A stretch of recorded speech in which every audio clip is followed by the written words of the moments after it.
watching animations, and it's hard to abstain from giving our opinions, though we're not classically trained. But we're gonna do it anyway, so just prepare your brain. Buckle up, cause it's the smear campaign. Welcome back. Here we are. Hello. My name is Sam Linstrom. And I'm Esperanza. And this is Smear Campaign, blurring the line between reality and animation. This is our second podcast, and we're still very much figuring out what it's going to look like. Yeah, we tried our best. Still haven't really put together the first podcast. I don't know how I'm going to edit that, but we're doing our best. And this is, as you can tell from the opening, a very professional podcast about animation. We're both fans of animation, and that's all. Yeah. So we're going to talk about it. And today we're talking about Spirited Away. Ooh. The most famous song is the end credits song, where she goes, "Mama, mama, mama." It's a good song, man. It is a good song. So to sum up the movie, we don't want to do like a huge long breakdown. Most people have seen this movie, but to be generous, so some family moves into a neighborhood and they get lost because they have no idea what they're doing, and the parents are rightfully punished for stealing food from an empty carnival in the middle of nowhere land, and then the girl just starts like futzing around and keeps getting herself into more and more trouble. It's just infuriating to watch this child fail over and over again, just fail her way up the ladder because everyone else bails her out. And then in the end, she doesn't learn a thing. She just decides, "Oh, I tricked you. Your pigs aren't even my parents." Ungrateful. And that's pretty much the movie. Yeah. I think that's very accurate, Sam. But in reality, it's this really touching, impactful, wildly compelling animated feature, a masterpiece by any stretch of the imagination from Hayao Miyazaki and Studio Ghibli. Studio Ghibli, or Ghibli. I think... I say Ghibli. I don't know what the actual pronunciation is. I feel like I looked it up and was like, oh, that's different. I used to have a Japanese roommate. He said Ghibli, so I trusted him. I'll go with him. I'll say that he knows it better than I do. But yeah, it was originally released in Japan in 2001. Later came out in the States. The American, or the English translation was produced by Disney, and features some familiar Disney voices that Esperanza immediately noticed. Yeah, it was great. It had the voice from Lilo and Stitch. The girl who plays Lilo plays Chihiro. Yeah. And Megara from Hercules. Yeah, Megara is very much the same voice. Exactly the same. She didn't even alter. There's a great line near the end of her, part of the story where she just shouts at No Face, and it's like, oh, that's the kind of person. She says, if you lay a single hand on her, you're in trouble. Oh, yeah. That's It just sounds so threatening. But, yeah, we both really enjoyed this movie. Most people do. It's a very beloved movie. You'd be surprised. I've got a few, I looked up a few negative reviews because it's always interesting to see what people have to say when they don't like a movie that everyone else likes. Right. But I think before we get to that, we figured how to structure this podcast is just sort of go back and forth with different impressions we have and thoughts and notes, and we can just sort of talk about it. There's not, I don't know, we don't have a huge emphasis on structure or design or planning or intention or anything else when it comes to this podcast. At least not yet. We are not artistic people. No, we're not trying to aspire to create something here. We're just, we're just here to fuck around and waste your time. But, yeah, would you like to go first, Esperanza? Would I like to go first? Yeah. I would. So I was thinking about, just the common themes in the movie. Mostly just, greed is a big one. Yeah, there's a lot of emphasis on all these people wanting things, and No Face is a weird, interesting character. Yeah. And that, he's the spirit who thrives on giving to people, and seems to, he becomes obsessed with Chihiro because she doesn't want more. Yeah, right. He gives her little bath ticket, and she appreciates it, and then he keeps giving her more and more because he's like, oh, you want more? Yeah. This is what I do. I can just give you so much more. Yeah. And when she rejects him, he just becomes obsessed with her, which is part of the thrust of the plot. Yeah. But, yeah, there's a lot of that. Just a lot of, excess and greed and obsession. Yeah, the only thing that... Well, she doesn't really want more than what she has right then. Just, for her parents to get out. Yeah. It's very pure-hearted. Chihiro is such a likable protagonist. Yeah, She's right. just trying her best, and she's like so out of her league the whole time. Yeah, but she's like, no, thank you. No, no thanks. Gotta go somewhere else right now. I gotta go clean up this tub full of muck. And there was also that part about, like, with the big stink monster. When he needs to get cleaned, and then he's, like, a bunch of trash comes out of him. Yeah, that was a fun metaphor. I haven't seen the movie in a number of years, but I don't remember picking up on that, of like, oh, it's a river spirit, and he's been like stuffed up with I shit. didn't even remember that. The shit that people threw in the river. And so it's just this huge pile of trash that, like, starting with a bicycle, and there's like all this other random furniture and things that people threw away. Yeah. But and then he turns into, like, the pure river, so he's water. A really creepy face. Yeah, he like, does. It looked like something out of Courage the Cowardly Dog. I didn't remember that in the slightest. Yeah. Scary. Yeah, that was a fun part. I don't know, I thought I had missed it the first time, I guess, because I wasn't woke enough to pick up on that river. Saving the environment, so... Those river politics. Miyazaki had it all figured out. Miyazaki, I wish he just wouldn't put so much politics in this goddamn movie. What are you, trying to save the earth, you fucking hippie? Yeah, those greedy pigs were just like, oh, politicians, dude. Yes, politicians are pigs. Oh, man. Yeah, it is interesting how the metaphors are, in some places, so obvious. Like, oh, they're greedy and they're turning into pigs because they ate food. And, like, the witch Yubaba, who's maybe the best witch in any movie ever. Oh, she's scary. She's so intimidating and, like, unknowable. Yeah. But, like, she'll work with you, but you're gonna give her more in the end. But she's great. But just the way that she punishes people by saying, like, oh, what should I turn you into? Like, taking away people's humanity to justify her own sick, twisted vision of justice. Classic. Yeah. But it's funny how, like, in regards to the metaphors and the symbolism, there's a lot of it that is very obvious, like, even to us, with our stupid American minds. But there's so much, like, heavily Japanese, like, themes and metaphors, which I'm not equipped to actually discuss necessarily, because I don't know the culture very well, but it's, like, I think that's part of what makes it, at least for us, so, like, otherworldly, is, like, even the stuff that is based on real-life myths and things. It's like, yeah, right. What is the radish spirit? Where did that come from? Who is he? Why does that sign have a hand on it? Or the lantern have a hand at the bottom of it that it bounces around on? Why does he have a dump truck ass? He's got such a dump truck. What part of the Japanese mythology does that come from? And a fun fact that I found out was that Spirited Away means, in Japanese, literally hidden by kami, which are just like spirits, like phenomenon, holy powers in the Shinto religion. Oh, okay. So Spirited Away means like the mysterious disappearance or death of a person that happens when an angry god takes a person away. That seems like a much more literal I know, right? explanation of the movie. I thought that was very interesting to read. Yeah. I wonder, is it just like the translation, the implication of the same terms means that more specifically in Japanese, or? Well, like it's just Spirited Away has a translation in Japanese, which in Japanese means hidden by kami. Okay. Cool. So one of my sort of takeaways was just how much the movie just sort of like indulges this sense of helplessness and nostalgia of childhood. Oh, yeah. Because the entire movie is just, what's her name? Chihiro. I got all the names on the back of my little paper. It is hard to keep track of all the names in this movie. But Chihiro's whole situation is so desperately helpless the entire time. And by the end of it, she's able to like come out of it and be on top of things. And there's a good sense of growth in her in terms of just like taking control of her own situation. But so much of it, she's just being flung from character to character. And there is a real sense of like, when you're a kid, you can't really decide anything. Yeah, right. The fact that it starts with them moving to a new town with like a new school and new people to know, she's already in this sort of primed sense of lost. She's lost whatever structure she had. And then to be thrown into this magic, pig and witch world is just builds on that so much more.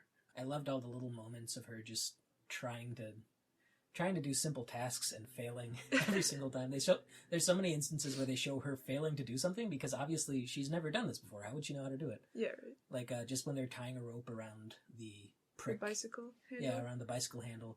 And she just like tries to tie it 3 times and then Lynn like throws her hands in there and ties it for her. Yeah.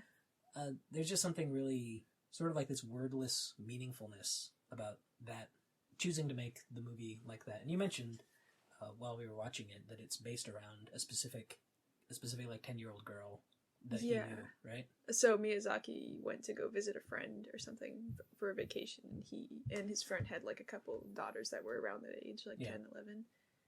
And he was just like, so I don't know, he was just reminded of like how people that age act, because, you know, they're not quite matured, but they're also not quite, you know, little children anymore. So they're kind of like in their own little like lost. They're like in the middle, you know. It's not even like a preteen or anything. You don't have a place to like lean on, because more things are expected of you, but you're still not sure how to do anything correctly. Yeah. So he ended up redoing a lot of the storyboarding because he wanted to make sure that any task that she does in the movie is something that an actual 10-year-old girl could do. Oh, that's which is why she like messes up so much and, you know, kind of freaks out about stuff a lot of her falling on her face, which is fun. And like actual complaining. I mean, when you were that age, obviously, you probably complained and bitched and moaned a little bit as a treat. I was a little bitch as a child. I know I was. We all were. Exactly. And that's a beautiful thing. And we forget about that. Yeah. But, like, just that feeling of... There was this real sense of...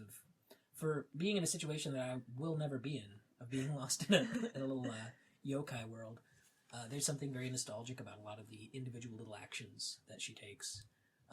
Just the fact that he spends a whole scene of her sidling down these stairs just because they're too they're too steep for her, and they're hanging over this empty thing, and it's like, well, it's not specifically dangerous, but to her this is the most terrifying thing. Right. And she has to keep going because she can't go back, but she doesn't want to, and so she's just like making it last as long as possible, which then the end of that has her forced to run down the stairs at full speed if she wants to survive. And just the contrast between those scenes of like really small actions being done very deliberately with little cartoon shenanigans which pepper throughout the movie. It's really just delightful and wonderful. It's great. 16 out of 10. Speaking of silence. I noticed a couple like moments of just like silence in the movie. Yeah. Like where, you know, all the characters are like about to, like waiting for something to happen, and it just felt like, I don't know, do you remember any of those?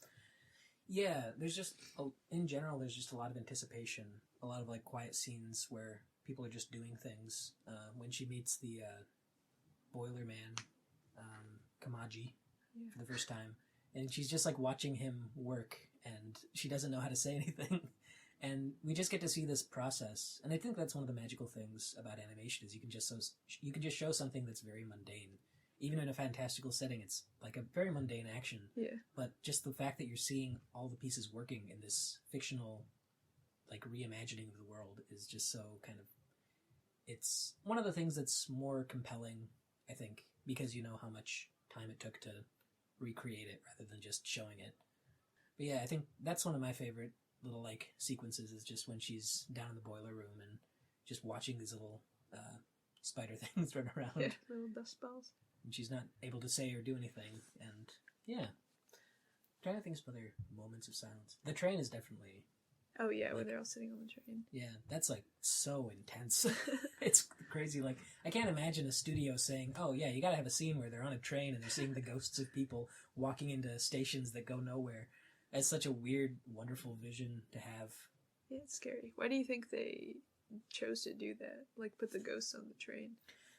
I don't know. I think it I don't know how much of it is meant to be taken literally at that point. Like, the whole movie is, like, fantastical, and it's, like, Alice in Wonderland kind of, where you don't know what's real or not. But that scene specifically feels like they were going for a vibe and a tone rather than trying to say like, oh, well, this is where the ghost people get off on their ghost stuff. It's more like this is like a world of people you will never know and things you'll never understand, and that's okay because they're doing their own thing and you just gotta wait to get to your stop.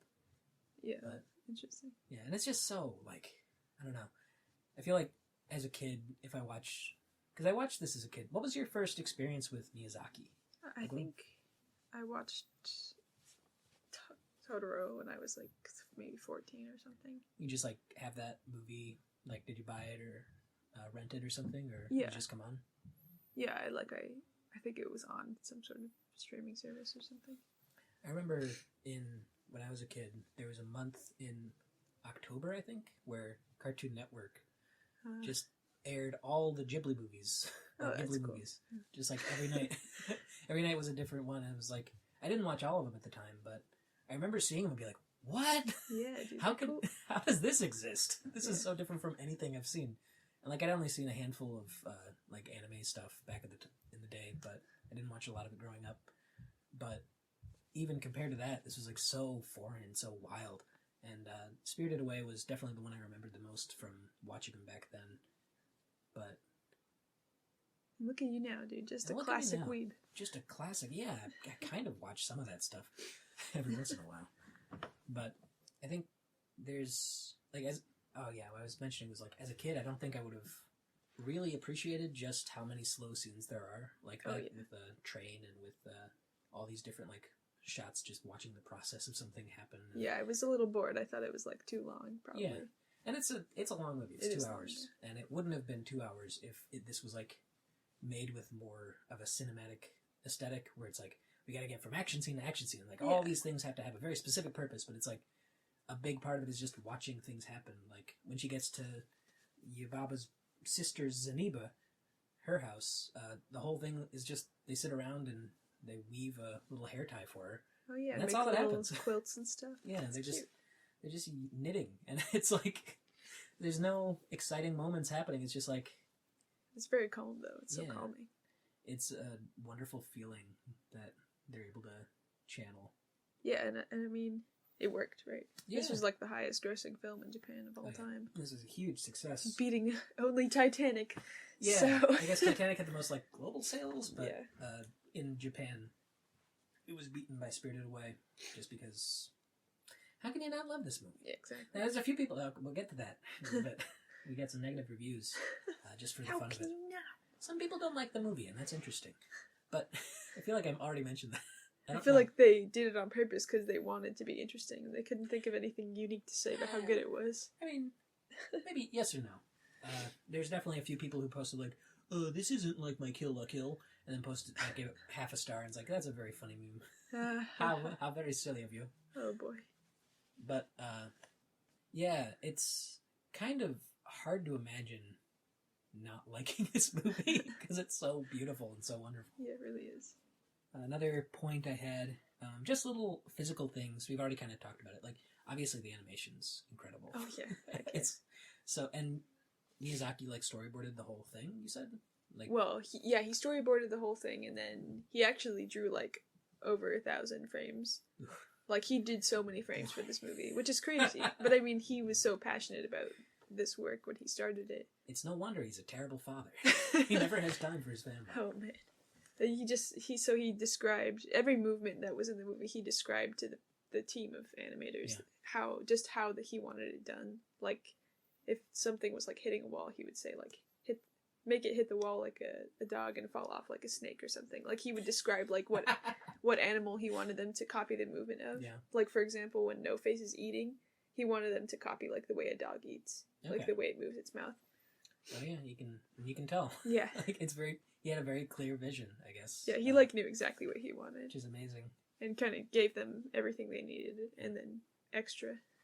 Yeah, that one of the first things when we were watching it the other day, one of the first things that like really stuck out to me was just there's this little shot where she's turning invisible because she hasn't eaten anything from this world, and she like looks at her hands and sees that they're going like translucent, and her immediate response is to just start like desperately clawing at herself and like grabbing her hands and like rubbing her arms to like prove to herself that she's real. And it's like, wow, that's really like believable. Like, that's exactly what a little girl would do in that situation. I'd imagine. Yeah. But it's just like that's such a human response that I don't know how many movie makers would bother to interpret it that way. Like usually, I feel like it would be more common to just like have her look at her hand and see it translucent, but like, oh no! It's translucent. But it's so, like, desperate and, like, again, this, like, completely helpless. There's nothing she can do, so she just does whatever she can, grabs whatever she can. And, it's like all those little motions and little details. There's, like, 1,000 of them. Yeah, I thought of another one. That was when she's going to leave and go see her parents in the farm or whatever. she puts her shoes on. You remember the little spiders have her shoes on ready for her to go. And then she puts her shoes on. Oof. She puts her toes on. She puts her shoes on, and then she taps the top of her foot on the floor with each shoe that she puts on. She does it a couple of times in the movie. I just thought that was like pretty. It was like very particular. Like he wanted her to do that. Like you can tell if you asked Miyazaki like any question about what she's thinking at any time, he would know exactly what to say. Like every single action feels intentional. Yeah, for sure. So one thing I was thinking about was that like kind of just the difference between like this movie and a lot of other animated movies. Yeah. In that, I don't know, this has like a very ambiguous line between like good and evil. If you think about like the classic animated movies for kids, like I don't know, all the princess movies. Or really, Beauty and the Beast we watched last time. Yeah, exactly. So there's very clear cut, like you know that Gaston is a bad guy, and you know that like just all the gloom and doom and everything that surrounds the characters, they're like always all bad. Yeah. The whole thing of like, oh, in Beauty and the Beast, like, oh, well, is the Beast a good man? It's like, yeah, of course he is. Yeah, like, he's a little rough, but he's like a puppy dog once you get to know him. Rough around the edges. Yeah, they make it very non-ambiguous. Because that's, people want that. Yeah. But it's what sells. Yeah, that's what sells. Aside from in Japan, where this sells. But I was noticing how different it is that, like, even the villains, like, Yubaba, you were saying earlier, like, she'll work with you, She's evil. However. That's another one of my favorite parts is just, like, there's such a sense of camaraderie within the bathhouse. Like, the bathhouse is such a phenomenal set piece. Yeah, it is. And this whole world feels so real and lived in, and, like, there's probably a full architectural breakdown of the entire place, even though we only see a handful of the rooms. I bet. But just, like, when the stink spirit comes in, and Yubaba's called down, and she's, like, standing at the front gate and, like, smiling while her nose curls in because of the stink. But she's, like, there's a real sense, even though they're picking on Chihiro the whole time, there's a real sense of, like, we gotta work together to make this done. And if that means that I have to work with you, it doesn't matter what I think of you, like, we just gotta get this taken care of. And there's a lot of good scenes of that. I feel like that's kind of the main theme of the movie, even more than, like, the environmental things or, like, the sort of importance of keeping your name or keeping who you are alive. Yeah. Like, throughout the whole movie, there's so many moments where Chihiro does rely on people. And there's even a line from Yubaba where she's like, I'm surprised you got here this far, but I know you didn't do it alone. It's like, yeah, she didn't. Of course she did. She's a little girl. She's relying on all the people around her, and they're all so lovable because they're willing to help out when they need to, and, like, it feels, again, like, very real, where when you're put in a really dire situation, people kind of band together more than they might otherwise. Yeah. But I think it's also just, like, another theme that I recognized there was, like, just, like, how powerful, like, words are and names and stuff. Yeah. That's probably, like, some specific Japanese tradition of, like, oh, the witch will take your name, and then you'll have to work for her. Maybe it is, yeah.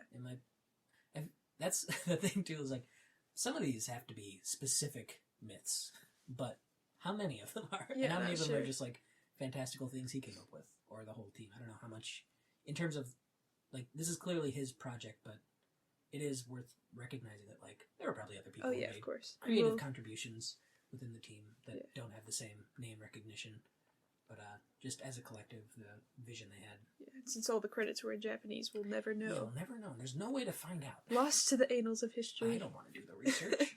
You're not going to put it in the movie, then what am I going to do? Exactly. The villains are all so sympathetic by the end. Even No Face is the most treacherous guy, but he's just trying to help. In his own weird way, he's trying to find his own place in the world. Yeah, exactly. Like everyone you think might be bad at the beginning, like the Boiler Man, for example, or Lynn, or just people who are, like, upset at her at the beginning, or just mad that she's there. Yeah, there's this. It gives off this really, like, movie impression of, like, oh, well, he's a hard ass and he's never gonna like Chihiro unless, like, he comes around at the very end. But no, like, even right away, after he says, I've got no work for you, you can't, like, stay here. Yeah. And Lynn comes in and is like, she's my granddaughter, she needs work. Like, he's immediately gonna he's helpful. Yeah, he wants to help, but he just knows what he can and can't do. I guess that's another thing, because we both work in the service industry. I won't say what service industry, but it's the food service industry. And so there's a real sense of, like, the longer you work somewhere, the more you start to realize, like, what the specifics of your job allow for. Yeah. So you kind of default to certain things, and that was something I felt they did such a great job with too, was just, like, making it feel like all these people worked here and they know what it is to work here. Yeah. And so their decisions aren't based on like, oh, this person's a good person or a bad person. It's like, this person's doing this, so they can't do this right now. And so you have to find another way to do it, or another way to take care of the problem. And the way people are able to help isn't always like easy or obvious. Yeah, just gotta figure it out. I mean, it just stands to show like how long they've been there, like for eternity, basically. Yeah. They're all hate humans, and Lynn looks like a human. She's like the one person who doesn't look exaggerated at all, but she's like, ugh, humans. Yeah, and they're all like, humans stink, they're stinky. She's so stinky. Well, we don't want her, she'll stink up the whole room. And then her boyfriend, Haku. Her boyfriend. She's like, feed her the food so it won't stink in a few days. Exactly. That's interesting that the food makes you not stink. Yeah, well, I think it's just like, she gets caught up in the world. Yeah. She's from the outside, so that's why they think she stinks. Eventually she'll just get sucked into the miasma of this little bathhouse. Clean enough stinks off the wall that she ends up just stinking like everyone else. Yeah, she'll smell like everyone else. All stinky. Maybe she smells good and everyone else is just stinky and they think that smells good. It's like the Twilight Zone. Oh my god, I'm a genius. This is the greatest message this movie has so far. Humans smell less stinky. Yeah, fuck the environment. That's the moral of the story. Fuck the environment, fuck the river spirit, fuck Haku, and his own river spirit ways. Oh man, how could anyone hate the movie, Sam? How could anyone hate the movie? We'll get to that. Where do you think this falls on your list of, how many, like, of the Miyazaki movies you've watched, how do you think this falls? Like, is this near the top, or, like, not as good as some other ones? How do you feel? I really like this one. I feel like this one is probably the most, like, very detailed. Well, I don't know. They all have something different to offer. Yeah. Honestly. I think usually Princess... I think this one's the most popular. Like, this is the most, like, smash hit success. I think Princess Mononoke is usually seen as, like, the most refined movie. It's got more of a serious tone and more, like, refined themes, I think. I've actually never seen it. You never seen it? To be honest. I have to watch that. And I've seen so many other ones, like, when Marnie was there, you know, just random ones. But, I think this might be my favorite one. Just because it's just this fantastical... I don't know, I'm really drawn to, like, pure, like, fairy tale stuff, where it's just, like, the rules are there, but they don't make sense to us, so we just have to kind of go along with it. Yeah. And you can just have whatever, like, there's just a big pile of, like, giant platypus chicks Oh, that's around, right. and the big fat radish man who swings his fans around in celebration, and just all this wonderful, weird stuff that just gives the creative team so much, like, leeway to do whatever they want. And it just makes this whole, I don't know, it's such a compelling world. And so I think it was always the one that stuck with me the most, I think.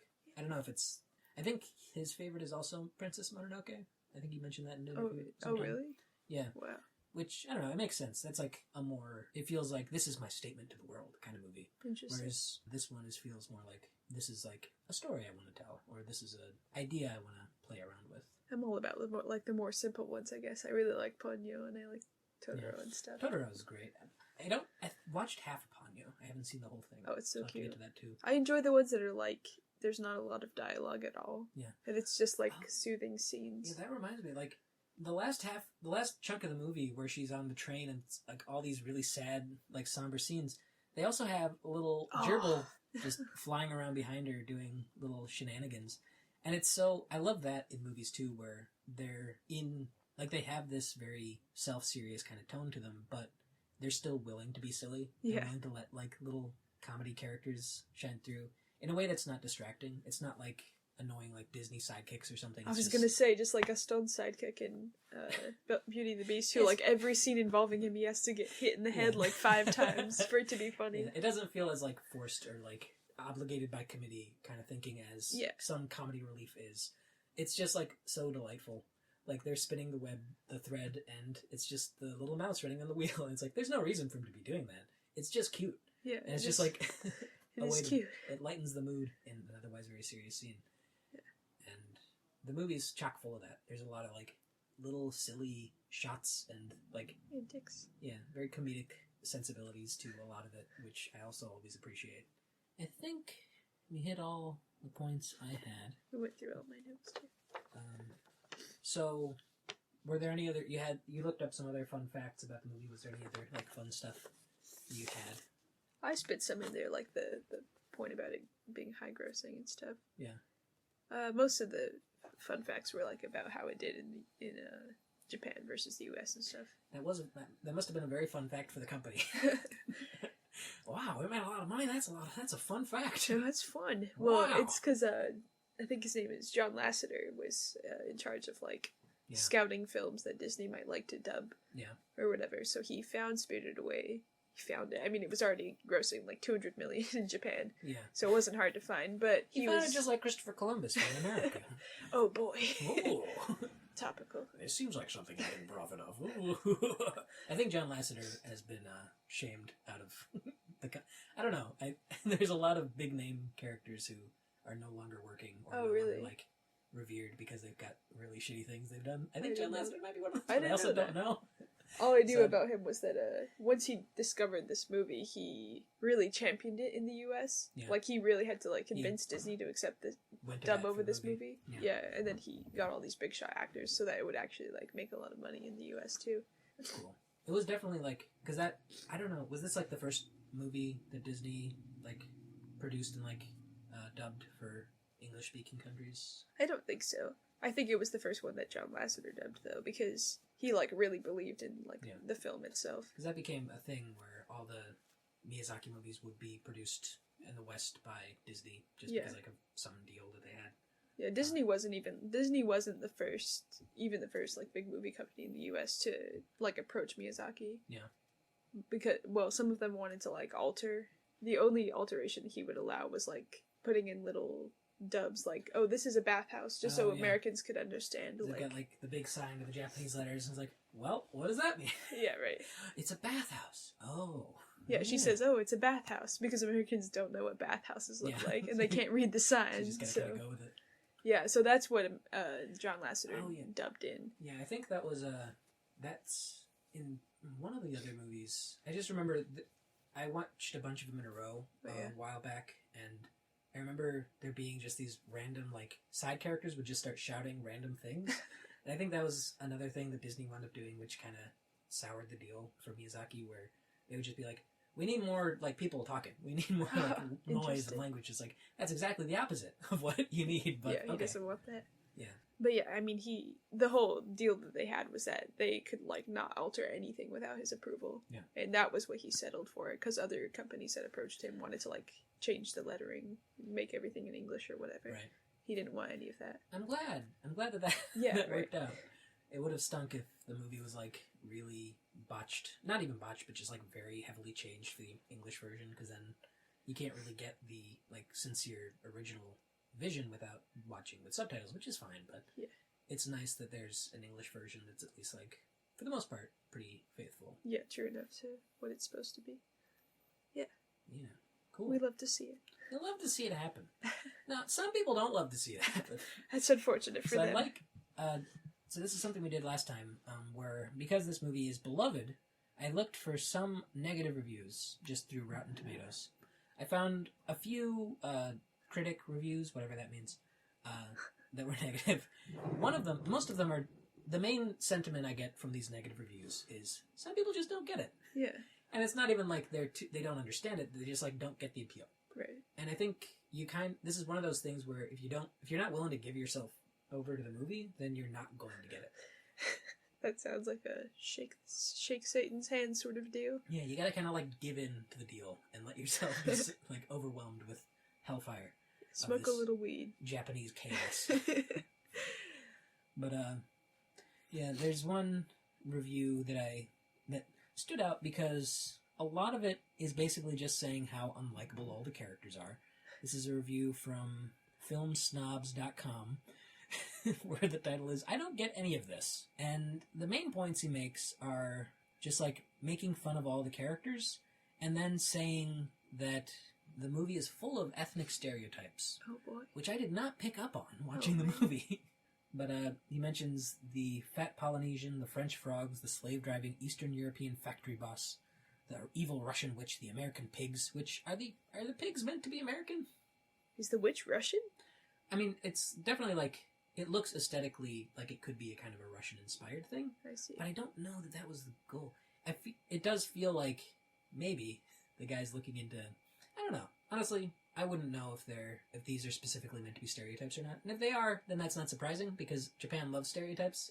It's kind of an ethnocentric little society over there. So I guess I wouldn't be surprised if that was the case. It was surprising to see someone basically go through the whole movie talking about how he doesn't get the appeal, and also he finds it deeply offensive. Oh boy. So that's something. Wow. That is interesting. He also watched Jackass, and he found it just delightful. It's funny that he put them in the same review together. Yeah, this is a weird, double review he did, but yeah. So that was the one, kind of interesting negative review I found of it. And, people are allowed to dislike things. It's interesting to see that. Yeah. I found it was funny that he was making fun of all the characters. Or saying that all the characters were unlikable characters. Yeah, he's saying, how Chihiro is, just some bratty little kid, and it's like, man, you missed the point. But I think the point is that all the characters are supposed to be, just regular people. Yeah, and they, have flaws, but they also, pull through and, show their value and worth to each other. Yeah, it's kind of... I guess that just never came across to him in the movie. Kind of like people saying that Community is annoying because all the characters are unlikable. It's that's the point, man. So, I also got some just sort of random screenshots of just regular people reviewing the movie on Rotten Tomatoes. And there's a good number of them. I guess we can just kind of go back and forth reading them. So, the first one, it's half a star from Mitchell B. And it says, the most ridiculously stupid movie I've ever seen. But I think that about all animation, so... ... All Asian animation. All Asian animation. Oh, yes. Boy. So he just doesn't he doesn't like them dang old animes choking up his Toonami feed. Exactly. This guy just wants to watch American cartoons. Yeah. I just love it. It's I think that about all Asian animation, so ... It's very flirty. Well, what do you think? Well, of course. Well, I think it's fucking dumb. It's so stupid. Anyway. Oh boy. The next one. Here, this one's from Abby A. 3 out of 5 stars. Okay. C+. It was entertaining and cute at times. However, there's a lot that didn't click with me or downright disturbed me. I hated the relationship between this 10-year-old and an old dragon river spirit, ? Lots of metaphors on hating fat Americans, too. I just didn't appreciate it much. See, she also thinks it's about fat Americans, but, all the characters are Japanese. Yeah, I don't know. They? I don't know. I'm pretty sure all the characters are either Japanese people or Japanese, myth spirits. Yeah. Like monsters. Yeah, I guess I honestly feel like these people are just seeing what they want to see. Yeah, it's weird to think that, because there are fat, stupid pigs in the movie, that it must be about Americans. I don't know, man. I just saw, the metaphor of greed all throughout the whole movie. Everyone wants the gold, you know, and everyone wants the food. And No Face wants the food. He just wants as much as he can get of it, you know. And he's not a fat American pig. He's just, a guy. He's just, just a regular guy you'd see on the street. I don't know. I don't know. I don't know if it's a race thing or not. I don't know. Maybe. I'm feeling more and more offended as an American. Oh. Watching this movie now. Dude, I'm not a pig, okay? Not all of us. Jesus Christ, dude. And so Almagzy gives it half a star. Again. It seems that no one recognized. This movie is en big mess. No one can get what happens, and it is genuinely scary, especially for children, seriously parents turning into pigs. No Face, that giant baby. It is scary, confusing a mess, and everybody considers it good for being exotic, and the animation is good, but there's no story, and it left me in a bunch of fourth graders hating Japanese culture entirely. I barely started to see an anime last year, 6 years after I saw the movie. It's a disgusting garbage mess of a movie. Oh, God. So he or she showed it to a bunch of fourth graders. Were they? Okay, yeah, sure. They introduced it to a bunch of fourth graders. I guess not knowing anything about the movie. Right. Also cannot spell. Fourth graders. Yeah, it might maybe not be English first language, but either way, it's weirdly this movie's so scary. I'm really upset. How old are fourth graders? Fourth graders are 10? About 10, 11.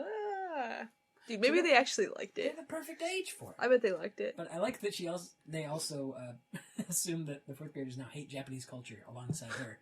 Hate Japanese culture entirely. It has no good qualities. I've got a funny feeling that these fourth graders don't know a whole lot about Japanese culture. These fourth graders were like, "Excuse me, miss, I entirely hate Japanese culture after viewing this movie." She was like, "God, I gotta tell someone about this." Excuse me, miss, I have a lot of problems with Gojira, and I think people need to hear about it. Gundam Wing? No thank you. Disgusting fan service in this movie. Absolutely absurd. Oh, but something I wanted to mention about the last one. The Old Dragon River Spirit. Oh, yeah. That was the one part of the movie that didn't, like, it wasn't, like, bad, but that was the one part that didn't really ring true for me, was her connection with, what's his name? Haku. Haku, yeah.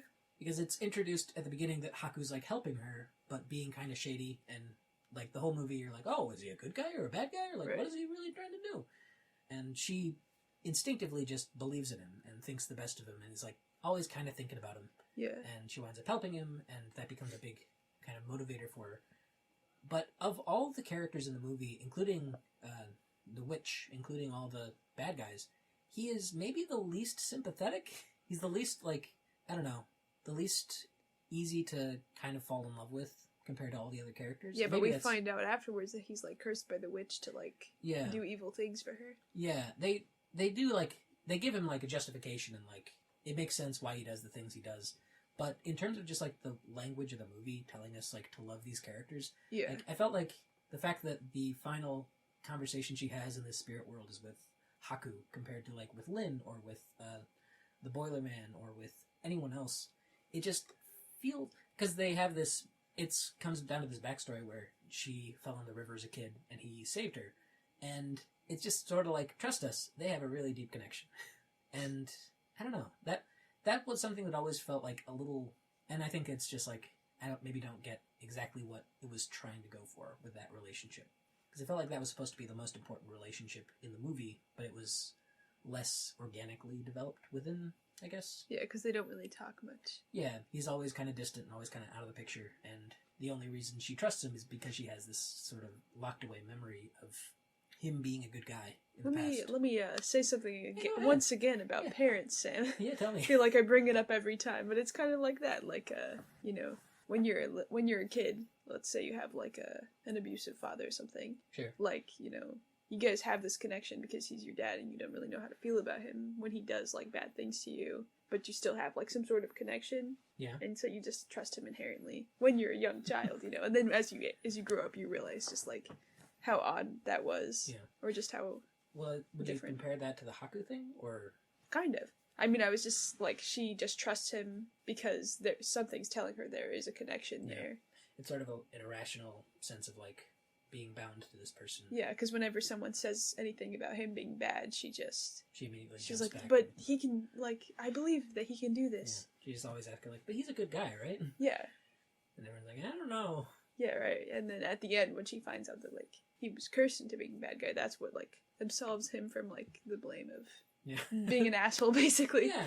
And he's not like, I don't know. I don't think he's meant to be an asshole necessarily. I think he's just like he's intentionally ambiguous whether or not he's like whose side he's on or whatever. Once again, like the good and evil tropes. Yeah, good and evil. Being mixed up, blurring. And he's a lovable little dragon boy too, so everyone can fall in love with that.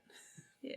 And everything turns out fine. Everything turns out well. Maybe I went too far with the metaphor. I think that's interesting. It's an interesting approach to it, because it kind of that interpretation kind of assumes that she probably should be more reserved about how much she trusts people, but at the same time, like that trust and that like belief that other people will be good, like the belief she has in No Face, that he just needs to get out of the bathhouse and like stop interacting with all these people who just want to keep using him.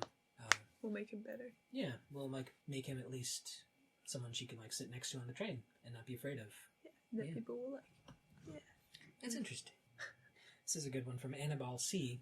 2.5 stars. The movie doesn't have any bad thing. However, it seems to me that the movie do not have a hyping movie. So I guess there's nothing to get hyped about for the movie. So 2.5 stars. I was not hyped. I'll say it. Yeah, I was more just enchanted.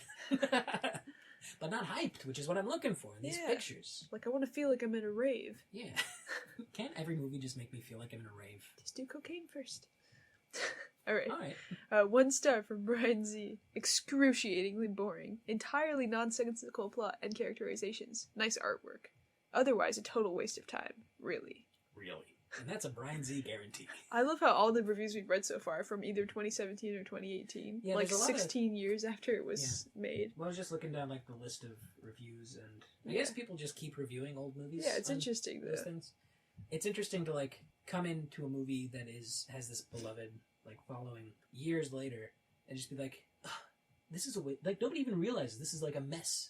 This is a waste of time. It's like but just feeling so, I don't know, confident in that opinion to put it on the internet, like, you know, the movie's not really, you know, even if there were stereotypes and stuff, it's not relevant to right now anymore. Yeah. Hopefully we can see past, like, the time period it was made in and just, like, view it for what it is, like a piece of artwork.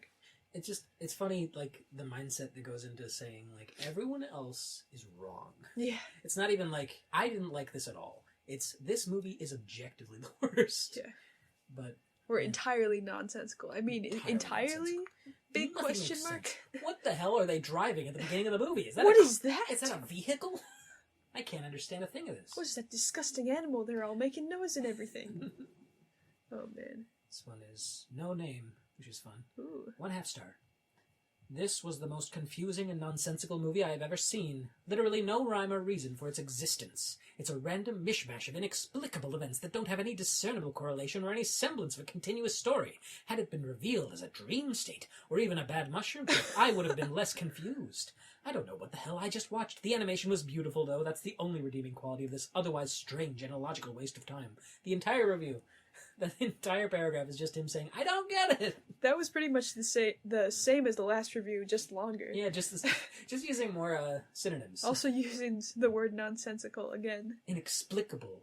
No discernible correlation. Illogical. No semblance of a continuous story. The bad mushroom trip's the funniest part, because who would be having the trip? Yeah. Which character has the... It's just the dad. I love that too, where it's like, wait a second, this can't really happen. Listen, if this was a dream, I'd get it. But this is a movie. And this is supposed to be what really happened. People actually compare this movie to Alice in Wonderland a lot. Because Yeah. she wakes up at the end and she's having a dream, you know? Yeah. The whole thing was made up. Ooh, it could never happen. But this movie just took it farther. But like, it's a fantasy movie. Exactly. Why would it need to be a dream? I feel like a lot of American movies do that. That's true. Just like everything's so weird and scary, but they make sense of it in the end by just being like, oh, it was all a dream. Yeah. I mean, like, The Wizard of Oz does that, but, like, Yeah, exactly. The Wizard of Oz, the series, has, like, 16 books. Oh, So boy. it's definitely not just a dream. Yeah, right. I don't even know if that's in the original book, if the dream thing is from there.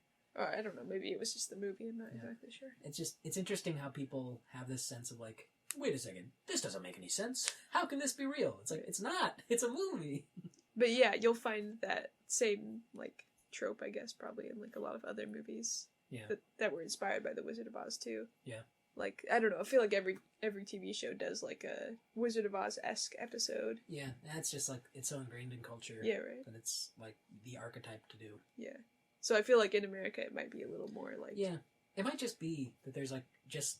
And it's weird to try and, like, say, like, oh, there's a different language of filmmaking between different countries. But it is... I think there is a sense of, like, more expectation for structure and, like, logistics working out in American movies. At least, like, more recently, I think that's become more and more of a thing. Yeah. Where people will be very upset if a movie doesn't make perfect sense. Which is just, like... That's an interesting thing to prioritize. Yeah. Oh, Beauty and the Beast has plot holes, you dumb sheep. Wake up. What if it was like Stockholm Syndrome? I mean, like, what if?